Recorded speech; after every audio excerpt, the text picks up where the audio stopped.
मिति राशि निकाले। त्रिकोणमिति अनुपात ज्ञात करें या राशि ज्ञात करें, जो भी पूछे आपसे। तो अन्य में क्या करता है, सेक कौशक थीटा आपको दिया हुआ है।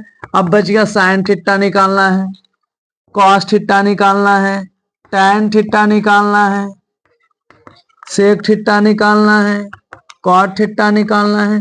क्योंकि पूरे त्रिकोणमिति 6 अनुपात है हमारे पास, तो 1 2 3 4 5 ये और 1 6। अब हमें ये पता करना है ये जो है दिया हुआ जो है कॉसेक थीटा जो हमारा 13/5 है। कहने का मतलब हुआ कि कर्ण वटा, अगर हम बात करें लंब की, तो कर्ण वटा लंब बराबर जो हमारा है 13/5 है।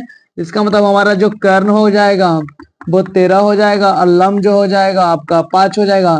तो आपको याद रखना चाहिए त्रिकोणमिति जो होती है पाइथागोरस प्रमेय से कि 12 5 जब हम जोड़ते हैं तो 13 आता है। इसका मतलब ये 12 होगा। देखिए आप निकाल लेते हैं, अच्छी बात है, वो बहुत सारी चीजें जो होती है कम समय में बनाने के लिए आपको याद रखना पड़ता है। तो त्रिकोणमिति राशियां कुछ कुछ याद रख लीजिए, हमें यहाँ पे आपको लिख देंगे 2 4 5 जिन्हें आप याद रखें। तो 12 5 कितना होता है 13। अब हमें लंब आधार कर्ण तीनों पता है, तो हमें पता है साइन थीटा बराबर लंब बटा कर्ण यानी 5/13। और आप यहाँ से भी बना सकते हैं, अगर साइन थीटा पूछे तो साइन थीटा तो इसका उल्टा ही होता है, कोसेक थीटा का उल्टा कौन होता है साइन थीटा। तो डायरेक्ट भी बना सकते थे, बट हमें छेवों के छेवों पूछा है, तो कभी कभी क्वेश्चन ना ऐसे पूछ देते हैं जैसे पूछना नहीं चाहिए, उन्हें कंफ्यूजन कर देते हैं, आपको इतना काम करवा देते हैं, जबकि आप जानते हैं कि कोसेक का उल्टा कौन होता है साइन। फिर भी आप लंब आधार कर्ण निकालने में लगे रहिएगा जब तक आपका टाइम आउट हो जाएगा। तो आप थोड़ा सा फास्ट रखें कि 13 5 दिया तो घट कौन रहा है 12, ये सब ध्यान रखिए।